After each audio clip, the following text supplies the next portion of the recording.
Bonjour, bonjour à tout le monde. Soyez les bienvenus sur notre déjà 14e édition de notre webinaire régulier.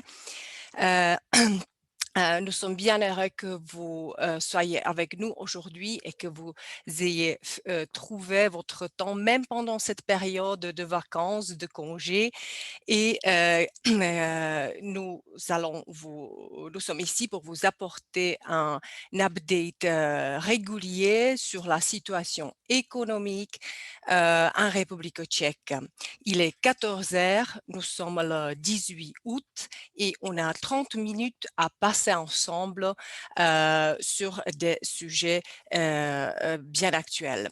Je m'appelle Lenka et je vais me permettre de vous donner quelques informations basiques sur la situation sanitaire en République tchèque. Après, je vais passer ma parole à mes collègues Martin et Joseph et on va finir à 14h30 pile poil.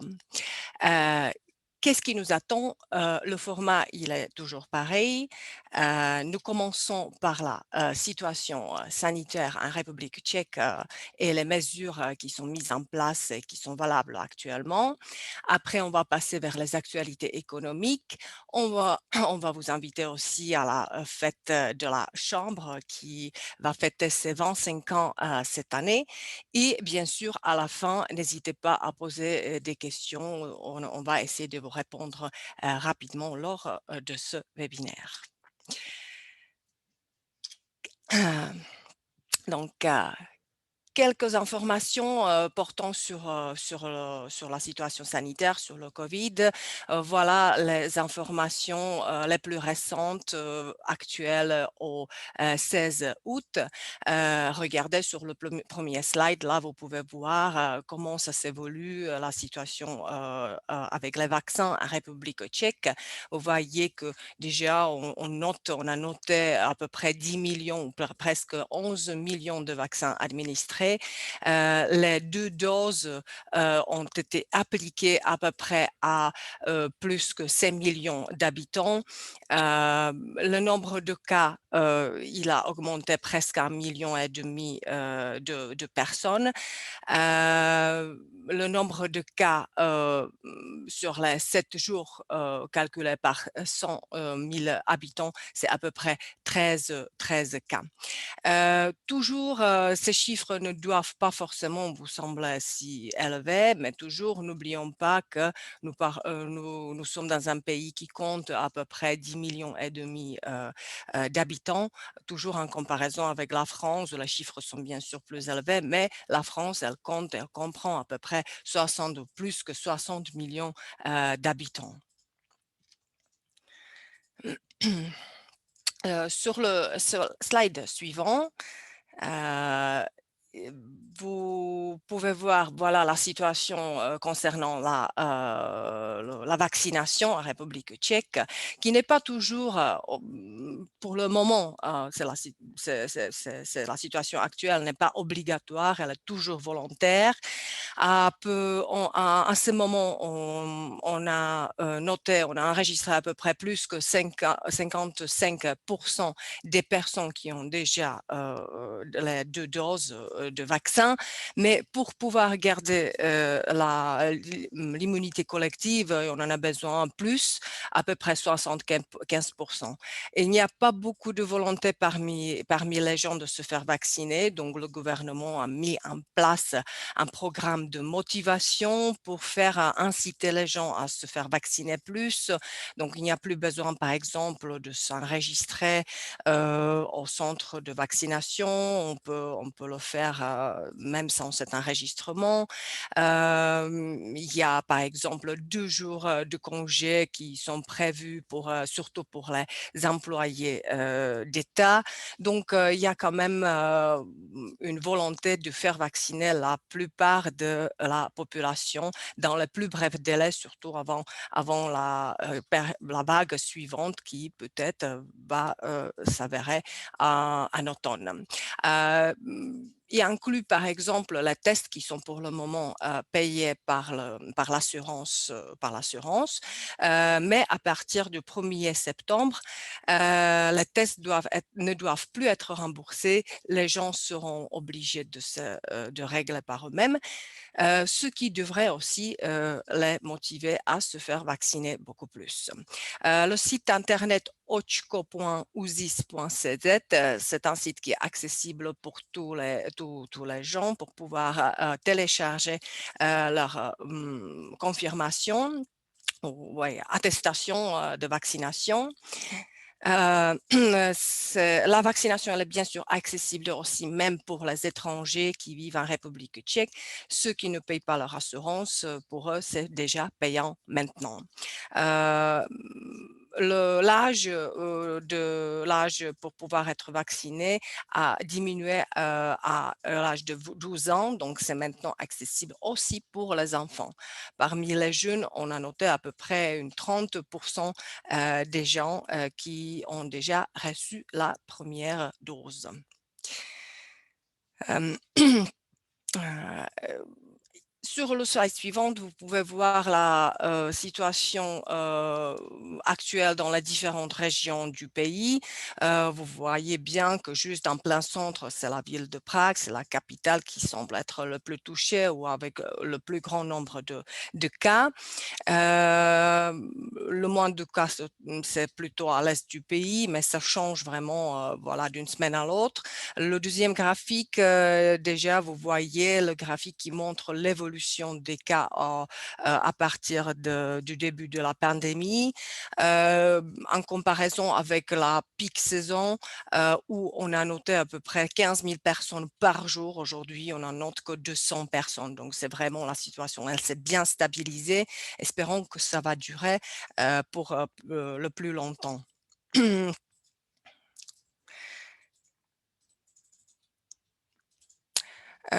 Quelles sont les mesures qui sont valables à partir du 1er août et qui vont sûrement changer à partir de la rentrée?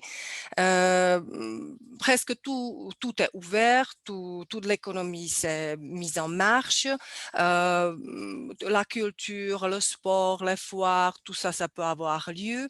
Il n'y a plus de limite au niveau des capacités, ce qui était le cas par exemple pour des piscines voilà, ou les zoos par exemple.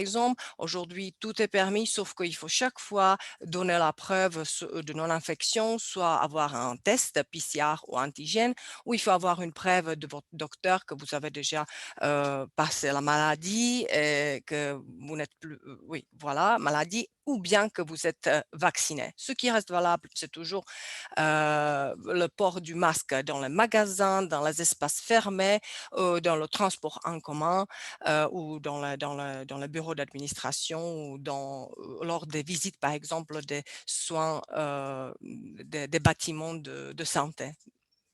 Ici, regardez, vous voyez, je l'ai mis exprès, j'ai fait la comparaison de la situation en Europe.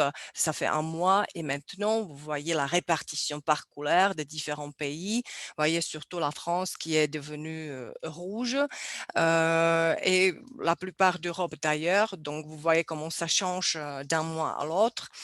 Euh, euh, c'est pourquoi j'ai choisi la France qui est devenue rouge, surtout pour vous rappeler ce qu'il faut respecter en venant de la France vers la République tchèque. Donc, comme d'habitude, toujours, vous êtes obligé de remplir le formulaire qui est à télécharger sur le site Internet. Il faut avoir un PCR avant votre arrivée et le PCR après votre arrivée, le 5e jour après votre arrivée, et l'envoyer à l'hygiène. Entre-temps, il faut rester en auto-isolement. Bien sûr, ce n'est pas valable pour les personnes qui sont déjà vaccinées et qui ont fini leur schéma complet, c'est-à-dire 15 jours après la deuxième dose. Voilà. Donc ça, c'est la situation. Je vous suggère de suivre notre site internet sur www.chambre.cz, voilà, où nous essayons de réactualiser toutes les informations régulièrement chaque semaine. Voilà. Et maintenant, je passe ma parole à mon collègue Martin, qui va vous donner des informations économiques en République tchèque. Merci pour votre attention. Merci Lenko. Bonjour à tout le monde. J'espère que vous allez bien. Je À m'appelle, Joseph.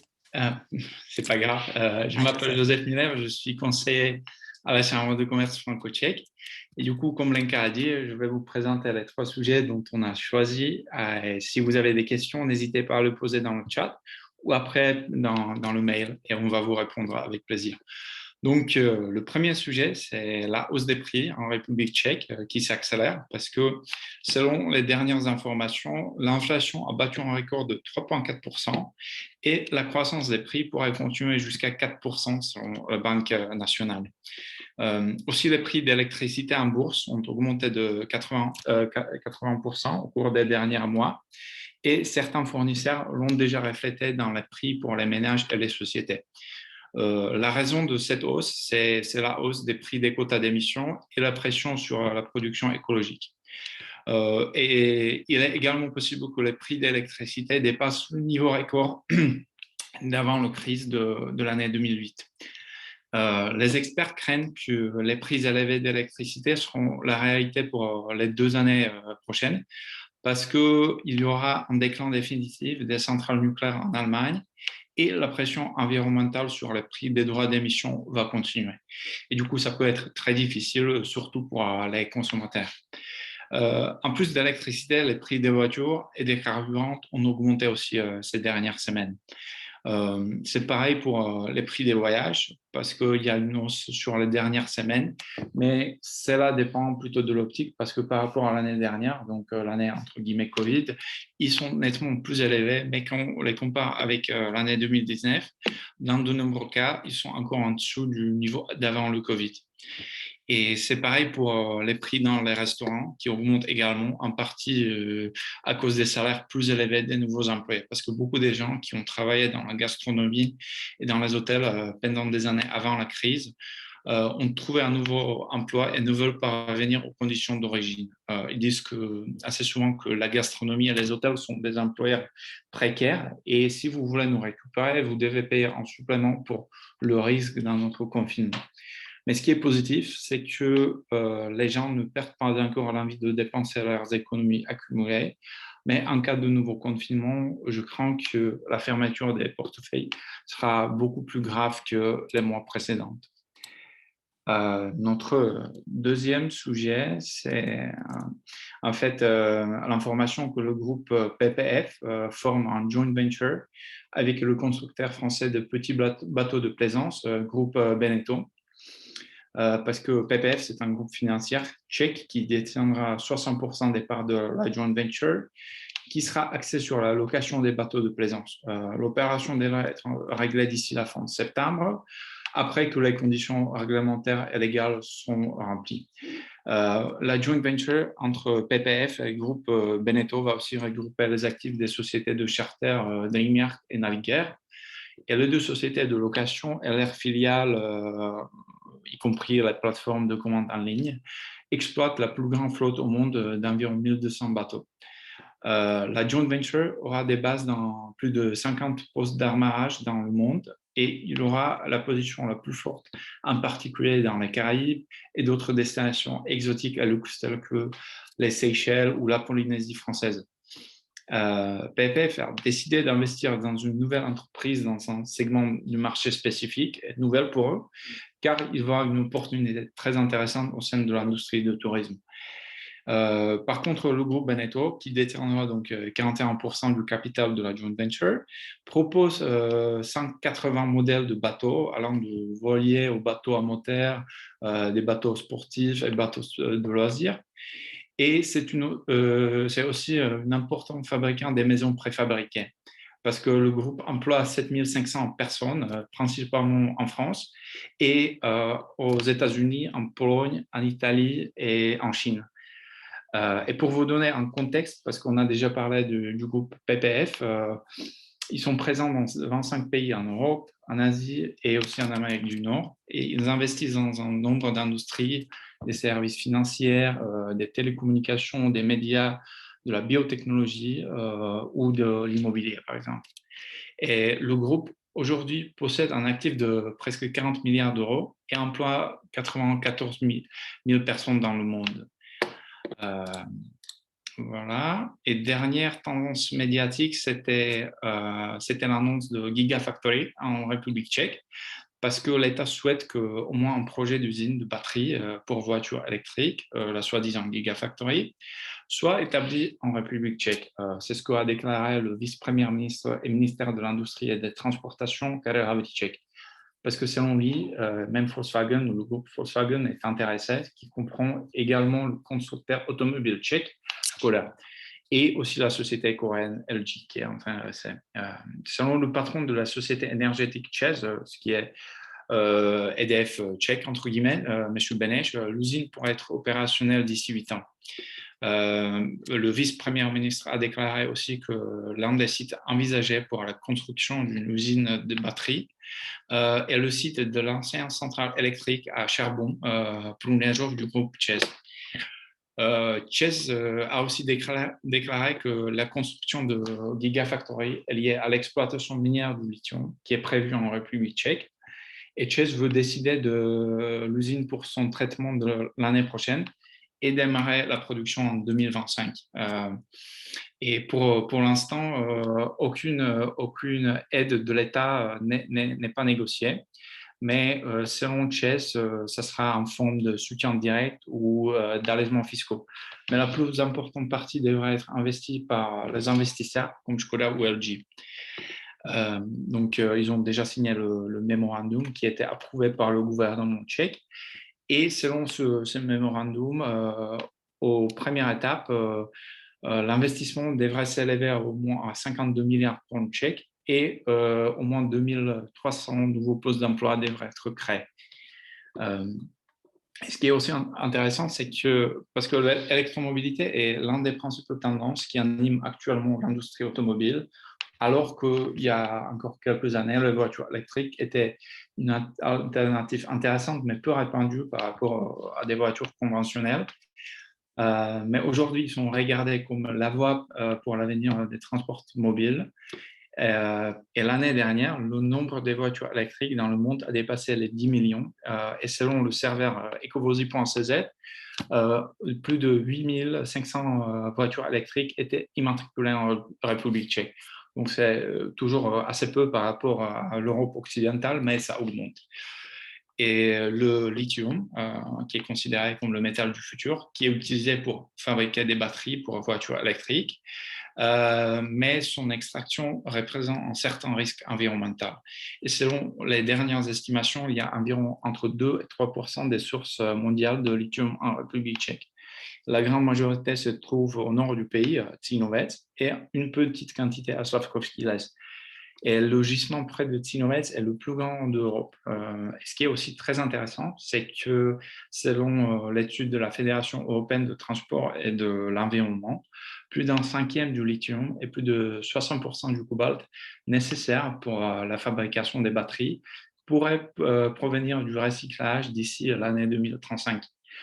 Le lithium et son utilisation ont été l'un des principaux sujets des élections législatives déjà de l'année 2017 en Tchéquie et ça a provoqué des différences et tensions au sein du gouvernement de l'époque, du ČSSD, ANO et KDU-ČSL. Et l'usine tchèque prévue pour les batteries pourrait produire des batteries d'une capacité de plus de 30 gigawattheures, ce qui est suffisant pour à peu près 400 à 800 000 voitures électriques particulières par année. Et voilà, merci beaucoup. Maintenant, je vais passer la parole à mon collègue Martin qui va enchaîner avec des informations sur les événements à venir et puis après des informations sur l'économie tchèque. Merci Joseph et Lenka. Comme vous le savez, très probablement, la Chambre de commerce franco-tchèque fête son 25e anniversaire cette année. D'ici une semaine, on organise une grande fête auquel vous êtes tous bien conviés. Je vais en parler encore tout à l'heure.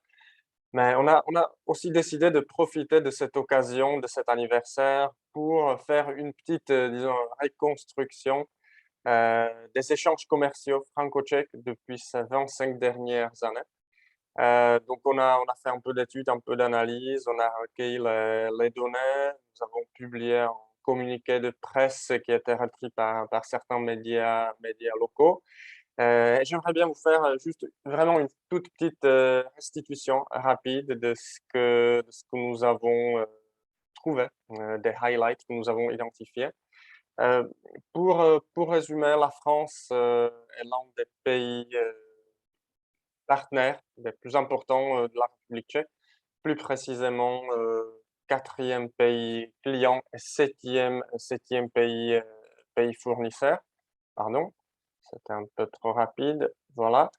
En ce qui concerne, l'évolution du volume des échanges, franco-tchèques, vous le voyez sur le graphique, depuis ces 25, dernières années, le volume a considérablement, augmenté. On voit, un changement de, comment dire? De prédominance, en 2004. La balance commerciale avant 2004 a été excédentaire en faveur de la France. Depuis 2004, qui est l'année de l'entrée de la Tchéquie en l'Union européenne, la balance est excédentaire en faveur de la Tchéquie. Hem, le volume total de nos échanges, a atteint son niveau record en 2019, quelques 13 milliards d'euros. Faute de la crise sanitaire, il a baissé en 2020. Pour cette année 2021, selon les chiffres, entre le mois de janvier et le mois de juin, on estime que le volume des échanges pourrait dépasser le niveau 2019, s'il n'y a pas vraiment un nouveau lockdown d'ici automne. On n'espère pas. Mais pour l'instant, les exportations tchèques ainsi que les exportations françaises dépassent les niveaux de 2019, ce qui est très positif.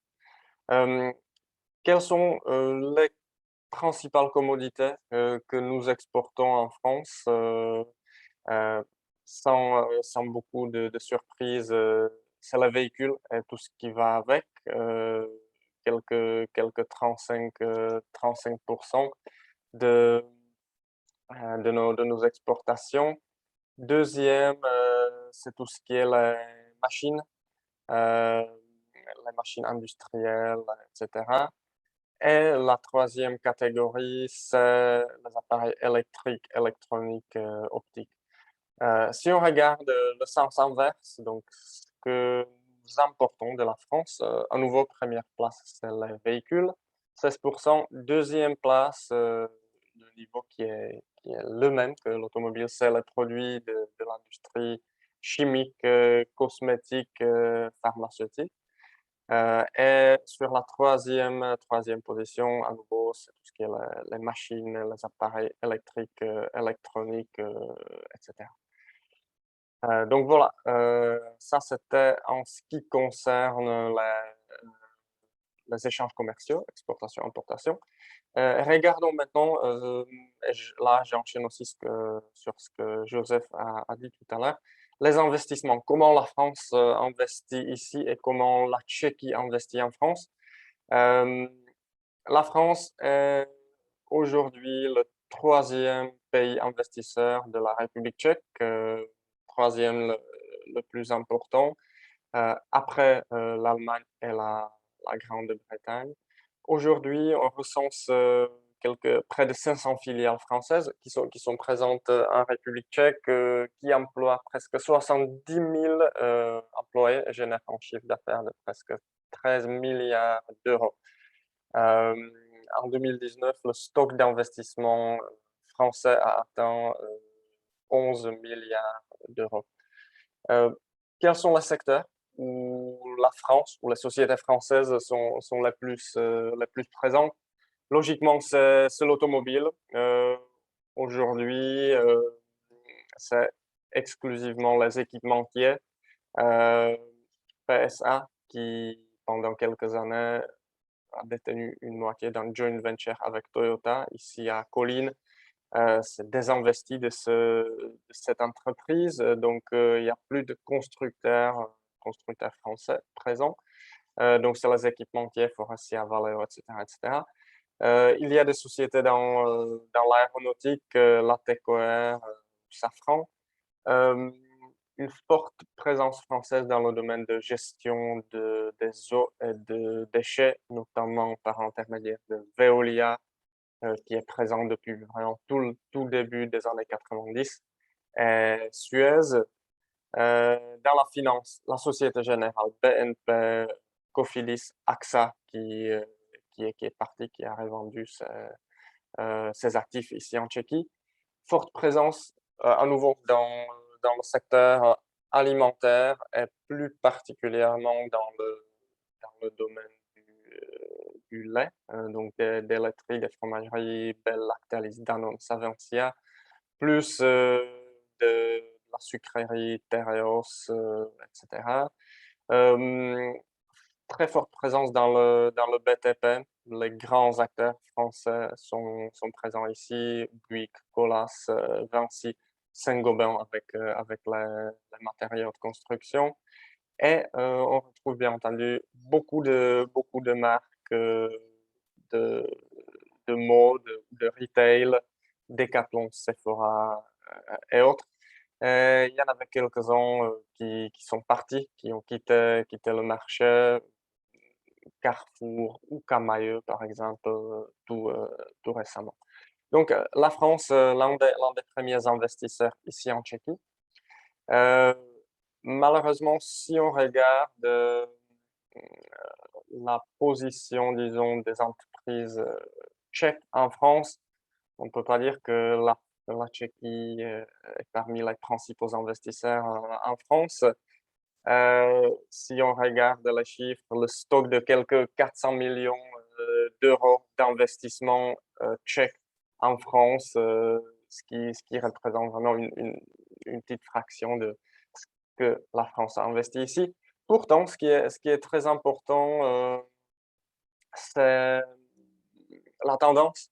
On voit de plus en plus des entreprises tchèques qui s'intéressent à la France, et non seulement en tant que pays, disons, euh, où on peut exporter, mais on peut s'implanter, où on peut trouver des collaborateurs. Et on, on découvre de plus en plus que la France est plus facile à servir, où les clients, les consommateurs français sont plus accessibles à partir de la France qu'à partir de la République tchèque. Donc, on est de plus en plus consulté par les PME tchèques qui s'intéressent à des moyens d'implantation en France. Et si on mentionne les principaux acteurs tchèques qui sont présents en France, EPH, donc le groupe de Daniel Křetínský, on en a parlé à plusieurs reprises lors de nos webinaires. Le milliardaire tchèque qui a investi dans l'énergie, dans les médias et dans le retail en France. Bien entendu, ČEZ, qui est, comme Joseph a mentionné tout à l'heure, l'équivalent de EDF ici en République tchèque. Škoda ferroviaire, Škoda automobile, bien entendu. Et si on regarde les PME, on doit mentionner Linet, fabricant tchèque des lits d'hôpitaux, Tescan, fabricant tchèque de microscopes électroniques, société très, très performante, très active, qui a racheté en moitié fournisseur, moitié concurrent français, Lasvit dans le domaine de design, Cipral dans le domaine de BTP, qui font des façades métalliques. Et puis, de plus en plus, la société technologique qui investissent en France, qui ouvrent le bureau de représentation ou bien les, les centres de développement, etc. En France, Social Bakers, Drysoft, Codacip, qui est présent à Sofia Antipolis, etc. Donc, on espère que les sociétés tchèques vont continuer cette tendance et qu'ils commence à comprendre que la France est quand même un pays incontournable avec un marché intérieur très riche et très grand et qui vont continuer à investir là-bas. Voilà, donc ça juste pour une petite restitution et je termine avec le même sujet que où j'ai commencé. Si vous n'êtes pas encore inscrit, n'hésitez pas à vous inscrire à la soirée des 25 ans de la Chambre de commerce qui aura lieu la semaine prochaine, jeudi prochain, dans les jardins du château de Troyes.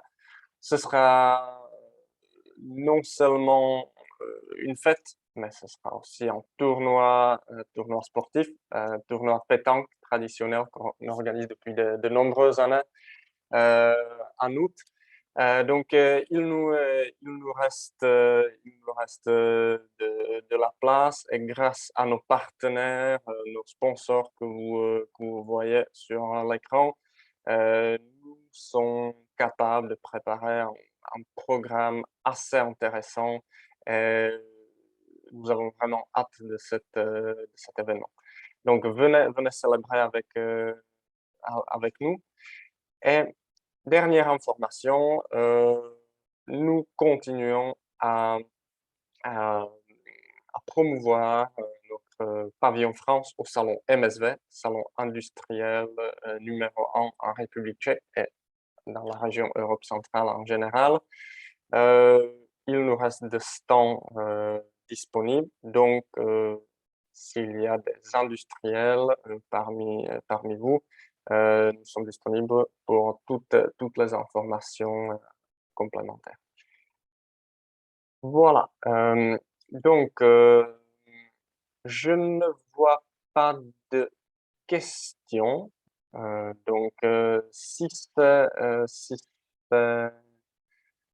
c'est bien le cas, je vais encore au nom de toute l'équipe, de la chambre, je vais vous remercier, de votre présence et on aura le plaisir de vous rencontrer à la fête de 25 ans ou lors de nos prochains webinaires, situation actuelle ou d'autres événements de la chambre. S'il y a des questions après le webinaire, vous trouverez nos coordonnées complètes sur le site internet, donc n'hésitez pas à revenir vers nous. Donc je vous remercie, je vous souhaite bel après-midi et à bientôt.